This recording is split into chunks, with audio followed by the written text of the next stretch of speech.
അന്ന് 2018 മുഖ്യമന്ത്രി നിരാഹാരമെന്ന് ഞാൻ അറിഞ്ഞില്ല, ആഹാരം കഴിച്ചത് അപരാധമെങ്കിൽ മാപ്പ് എന്ന പരിഹാസം ആ മനുഷ്യരെ കളിയാക്കലാണ്. CM ഒഡാസിറ്റിയാണ്, ഇൻസെൻസിറ്റിവിറ്റി.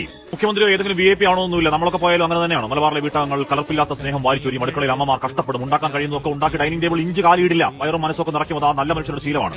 മുഖ്യമന്ത്രി ഉച്ചയ്ക്ക് ഭക്ഷണം കഴിക്കേണ്ട എന്ന ചോദ്യം പോലും അപ്രസക്തമാണ്. പ്രശ്നം അവിടെയല്ല.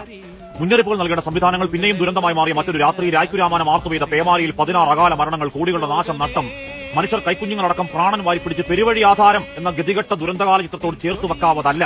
ആവോല് പൊരിച്ചടക്കം നിറഞ്ഞ തീമേശ ദൃശ്യങ്ങൾ അവിടെയാണ് പ്രശ്നം.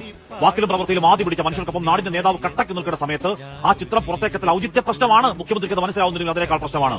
അന്ന് 2018 മുഖ്യമന്ത്രി നിരാഹാരമെന്ന് ഞാൻ അറിഞ്ഞില്ല, ആഹാരം കഴിച്ചത് അപരാധമെങ്കിൽ മാപ്പ് എന്ന പരിഹാസം ആ മനുഷ്യരെ കളിയാക്കലാണ്. CM ഒഡാസിറ്റിയാണ്, ഇൻസെൻസിറ്റിവിറ്റി. ഭാര്യാപിതാവിനെ കാണാനടക്കം ഹെലികോപ്റ്റർ റാന്നിയിലെയോ കോട്ടയത്തോ ഒരു ക്യാമ്പിൽ മുഖ്യമന്ത്രി എത്തിയിട്ടില്ല. അതിന് പ്രയോറിറ്റി കൊടുക്കേണ്ട സമയത്ത് സ്വർണ്ണക്കട ഉദ്ഘാടനത്തിന് കത്രിക പിടിച്ചു നിൽക്കുന്ന ചിത്രത്തിൽ എന്ത് കാര്യം? അതൊന്നും അല്ല ഇപ്പോഴത്തെ ആനക്കാര്യം. ആയിരക്കണക്കിന് 10,000-കണക്കിന് മനുഷ്യർ ഈ നിമിഷവും ആ പെരുമഴപ്പയത്തിൽ ഹെല്ലോ ഫയർ നരകയാതനയാണ്.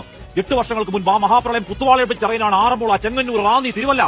8 വർഷങ്ങൾക്കിപ്പുറം അതേ കാഴ്ചയാണ്. കാളരാത്രി, പാഞ്ഞെത്തി, ആറ്റുവള്ളം, ഉറുതുണിക്ക് മറുതുണിയില്ലാത്ത അഭയാർത്ഥിയാവൽ, ഓണക്കാലത്തേക്ക് വിൽക്കാൻ വെച്ച സ്റ്റോക്ക് മൊത്തം വെള്ളമെടുത്ത് പോയ കച്ചവടക്കാർ. വീട് പോയവന് 4 ലക്ഷത്തിൽ 6 ലക്ഷം എന്ന് പറഞ്ഞ മുഖ്യമന്ത്രി നല്ല കാര്യം. പക്ഷേ 6 ലക്ഷത്തിൽ പാറ ഇറക്കത്ത കൈവോ? ആ മഹാപ്രളയം കഴിഞ്ഞ് പിന്നെയും പ്രളയം, അതിനു മുമ്പ് ഓക്കി, പിന്നെ നൂറ്റിക്കണക്കിന് മനുഷ്യരെ കൊണ്ടുപോയ വയനാടൻ വേദന, ആവർത്തന ദുരന്തങ്ങൾക്കൊടുവിൽ കൊള്ളാവുന്ന ഒരു മഴ മുന്നറിയിപ്പ് സംവിധാനമില്ലാതെ കേരളമാണോ കേന്ദ്രമാണോ ഉത്തരവാദി എന്ന അർത്ഥമില്ലാത്ത ചർച്ചയുടെ പ്രാകൃതാവസ്ഥയെങ്കിൽ ഒട്ടിവീണ മഴയ്ക്ക് എന്ത് ചെയ്യും എന്നൊരു സിസ്റ്റം പിന്നെയും ആകാശത്തേക്ക് വാപൊളിക്കില്ലെങ്കിൽ തോറ്റ മനുഷ്യർക്ക് ഒറ്റ വഴി, പടച്ചവനെ കാക്കണേ എന്ന പ്രാർത്ഥന.